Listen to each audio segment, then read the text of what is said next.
Hello, welcome to the CVICU Notes podcast, and today we'll be talking about moderate sedation. My name is Cheryl Palmer.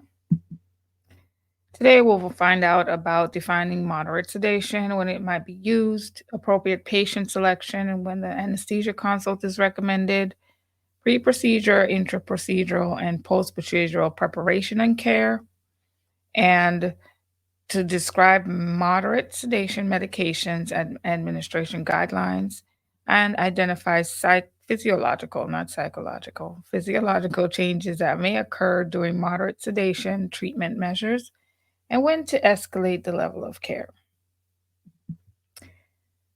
Definitions and indications for moderate sedation.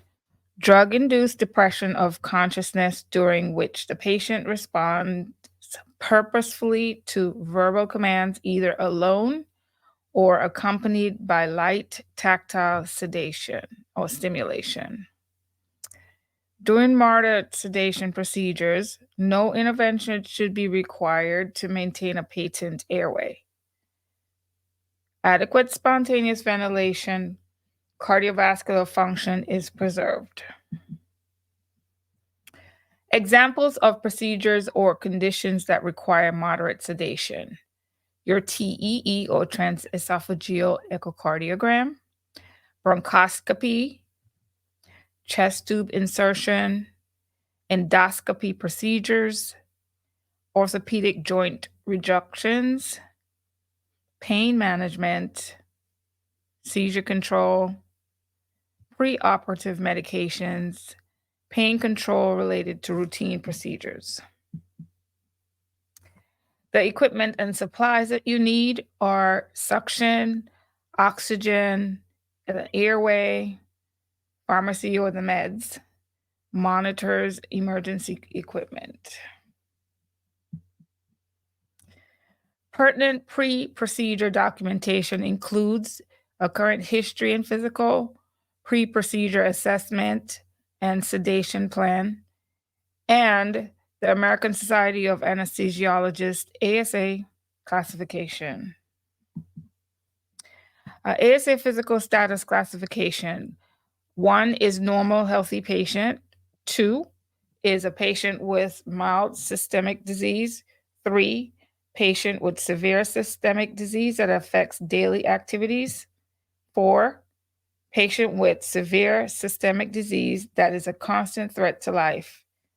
And 5, morbid patient is not expected to survive 24 hours without procedure. High-risk patients. ASA status of greater than 3 increases the risk of possible adverse effects. History of a difficult airway management increases risk of difficult airway management. Obstructive sleep apnea increases risk for difficult bag, valve, mask ventilation, and increased sensitivity to sedating medications. Tracheal deviation, visible neck mask, and a history of tracheostomy increases the risk for difficult intubation. History of severe pulmonary disease, home oxygen, or baseline fats of less than 93% increases the risk for respiratory depression. Morbid obesity increases the risk for difficult bag, valve, mask ventilation, and it increases the risk for supine obstructive apnea due to decreased functional residual capacity. Chronic alcohol abuse may increase medication dosing needs.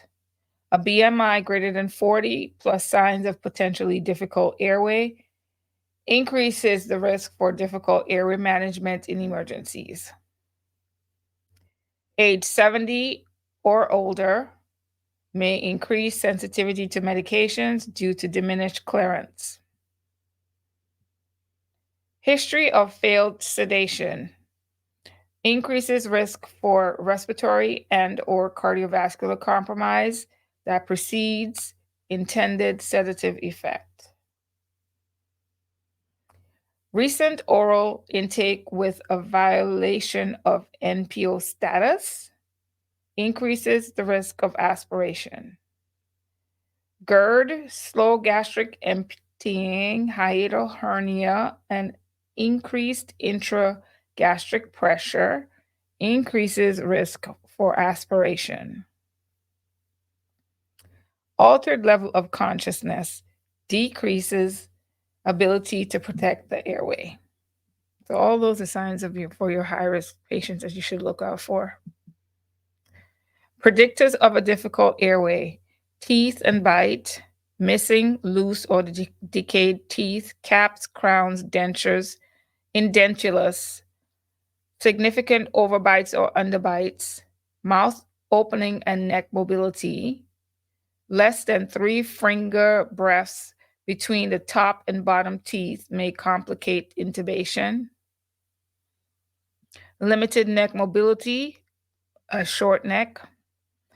Thyromental distance, that's the thyroid cartilage to chin, less than 3 finger breaths, can be associated with a difficult intubation. Facial hair may impair appropriate mask ventilation. Pre-procedure preparation. This includes the attending physician's complete history and physical, informed consent and procedure verification, review of the nursing assessment, and documented sedation plan and NPO status. Procedure verification. Verify the procedure to be performed. Verify the patient by having the patient state their name and date of birth. Verify the side and or site. Mark the laterality. Medication considerations. Patient should have a documented sedation plan based on the patient's assessment and history. An order is required before obtaining and administering any medication. Timed verbal orders should be written before any additional medications are obtained. A physician must be present when a nurse administers the medication. Patients should have a documented sedation plan based on their assessment and history. Again, you have to have an order before obtaining the administering the medication. And the time verbal order should also be written, and the physician must be present when the nurse administers. Sedative medication administration guidelines. Midazolam or Versed. Usual dose is 0.5 to 2 milligrams IV. The onset of this midazolam is 2 to 5 minutes. The peak effect is 5 to 7 minutes, and the duration is 20 to 40 minutes. Midazolam is a preferred benzodiazepine, short-acting, causes amnesia, and potentiates a narcotic effect. Potent sedative that must be given slowly, administering over 2 minutes, unless the physician asks you to administer it much quicker. Never give as a single large bolus dose. Rapid or excessive IV doses may result in respiratory depression or arrest. Side effects: mild cardiac and respiratory depressant and paradoxical response or agitation. Highly synergistic when given with fentanyl, so be careful when you're giving those two together. The next drug is fentanyl, otherwise known as Duragesic. The dose is 25 to 50 micrograms IV. The onset is 1 to 5 minutes. The peak effect is in 1 to 2 minutes, and the duration from 30 to 180 minutes. Fentanyl is the preferred narcotic analgesic, short-acting, has an immediate response, and provides excellent analgesia. It is 75 to 125 times more potent than morphine. Potent respiration depressant that may result in severe hypoventilation and apnea. A rapid IV dose can lead to rigid chest wall and difficulty breathing. Side effects includes cardiovascular depression, bradycardia, and hypertension. That's a hypotension with the O. And highly synergistic when given with midazolam. So be careful with giving midazolam and fentanyl together for moderate sedation. Reversal agents. Flumazenil or romazicon. The dose is 0.2 milligrams IV. The onset is 1 to 2 minutes. The peak effect is in 6 to 10 minutes. The duration is 45 to 60 minutes. The maximum dose is 1 milligram. Side effects include resedation, benzodiazepine withdrawal. Patients receiving flumazenil must be monitored in recovery for 2 hours after the dose, as resedation may occur. Naxalone or Narcan. The dose is 0.1 to 0.2. I've seen 0.4 given milligrams IV. The onset is in 1 to 2 minutes. Peak effect is 5 to 15 minutes. Duration is 30 to 45 minutes. The maximum dose is 0.4 milligrams. Side effects include resedation, possible excitement, pulmonary edema, narcotic withdrawal, untreatable pain. Patients receiving naxalone must be monitored in the recovery 2 hours after the dose, as resedation may occur. Sedation medication dose and effects. Here they are. Decreased respiratory drive, decreased upper airway tone, decreased protective airway reflexes. When benzodiazepines are administered with opiates, their effect becomes highly synergistic. All moderate sedation agents should be given in small incremental doses and titrated to clinical effect.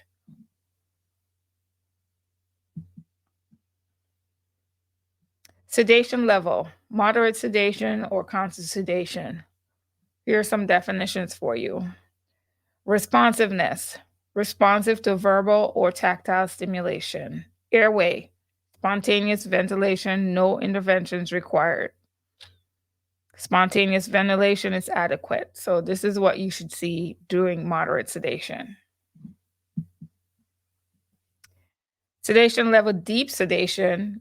This is what you will find. Responsiveness, response following repeated or painful stimulation. The airway, interventions may be required. Spontaneous ventilation may be inadequate.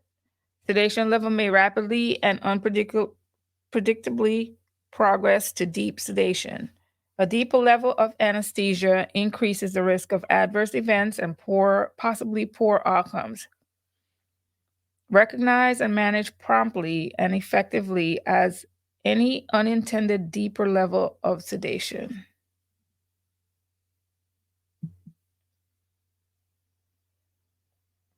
Recognition of adverse effects.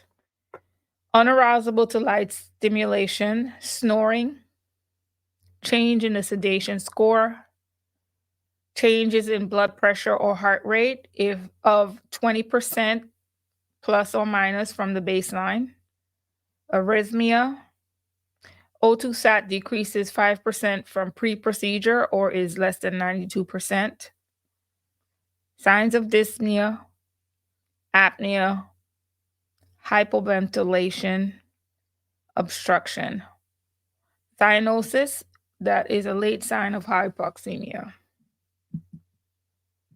Rescue action, maintain the airway and suspend the procedure. Reevaluate the level of sedation and return of adequate ventilation.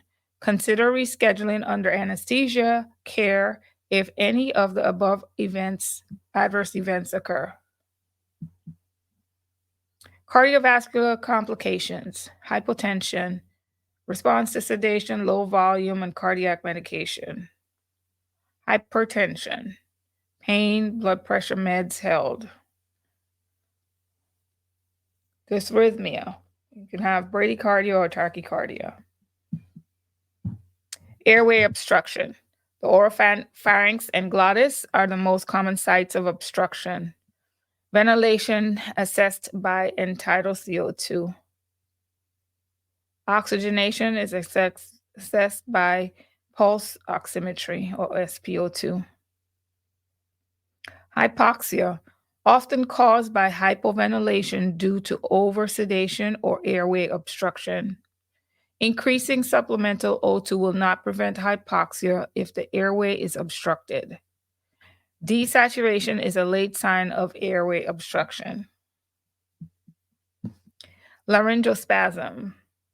Irritant on the vocal cords induces sudden disclosure, occluding the airway, impeding gas exchange.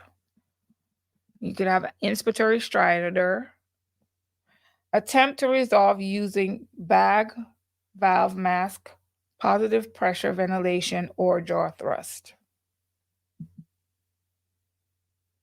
Airway complication sedation level.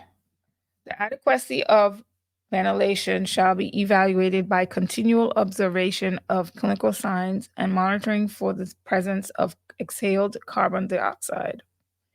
Loss of end-tidal CO2 may mean airway obstruction, apnea, mouth breathing, shallow breathing with small tidal volumes. Airway rescue. Implement verbal and tactile stimulation. Manually open the airway and call for assistance. Head tilt, chin lift, jaw thrust. If effective, spontaneous respirations do not return, insert a nasal or oral airway. If there's no improvement, stop the procedure. Bag, mask, and ventilate. Or bag, mask, ventilate. Confirm adequate ventilation with chest movement, auscultation of breath sounds, and the end-tidal CO2. Consider a reversal agent and implement your BLS, ACLS as needed. Call for anesthesia assistance, rapid response team, or cold blue team as appropriate. Maintain a patent airway and manually ventilate until help arrives. Bag mask ventilation challenges. Needs to be performed correctly. Bag mask ventilation can be complicated by any condition that impairs an effective seal. Characteristics of possible difficult bag mask ventilation are obese, beard, elderly, snores, edentulous. Oral airways. Oral airways should only be used if the patient is unconscious or unresponsive with no gag reflex. For correct sizing, measure from the corner of the mouth to the angle of the jaw or the corner of the mouth to the tip of the earlobe. Use a tongue blade to displace the tongue to insert the oral airway. Verify patency of the airway. Auscultate breath sounds and reassess the patient's respiratory status. Remove the oral airway when the patient regains a gag reflex to prevent vomiting and aspiration. Nasopharyngeal airway contraindications. Anticoagulants, prone to nosebleeds, obstructed nasal passages, facial head trauma, cranial vault communication is suspected. Nasopharyngeal airway insertion. Select the appropriate size because improper placement can occlude the airway and cause respiratory distress. Measure from the tip of the nose to the tip of the earlobe. Lubricate the outer cannula. Guide the beveled edge upward toward the septum and follow the natural airway curvature. If you need assistance, stop, remove the airway, and try the other nostril. Verify patency of the airway. auscultate breath sounds, and reassess the patient's respiratory status. Documentation. Medication administration by drug, dose, route, and time given. Vital signs assessment every 5 minutes or more frequently if you need to. Blood pressure, heart rate, rhythm, and respiratory rate. Oxygen saturation, end-tidal CO2, sedation and pain score, percent oxygen delivered and method of delivery, type and volume of fluids, any interventions performed to sustain vital signs, and the procedure end time. Discharge criteria. So now this is more for the ambulatory areas versus a critical care area. This includes a physical assessment score equal to above the pre-procedure score. Stable vital signs O2 stat greater than 94%. Adequate pain management. Must have a physician's order for discharge. All patients must be accompanied by an adult accepting responsibility for the patient. If a reversal agent is given, the patient must remain in the recovery area for 2 hours post-administration of that reversal agent. Remember to make sure they don't have any reoccurrence of sedation. Things that we have that are reportable quality indicators: death, intubation, outpatient that's admitted and hospitalized, use of reversal agents, emergency calls like anesthesia, rapid response, and cold blue, CPR administered, failure to return to a baseline status, change in oxygen appliance to maintain oxygen saturation, manual airway support such as a chin lift, artificial airway, or a bag mask, hemodynamic compromise. This may vary by institution. Please refer to your hospital's specific policy for reportable quality indicators. You may have to enter these into your safety system so that it can be tracked. But again, refer to your hospital specific policy. Thank you for listening, and I hope this was helpful. You can keep in contact with me on CherylPalmer.com, and Instagram is the Cheryl Palmer. And you also can catch up with me on YouTube. It's CVICU Notes Podcast. Until next time.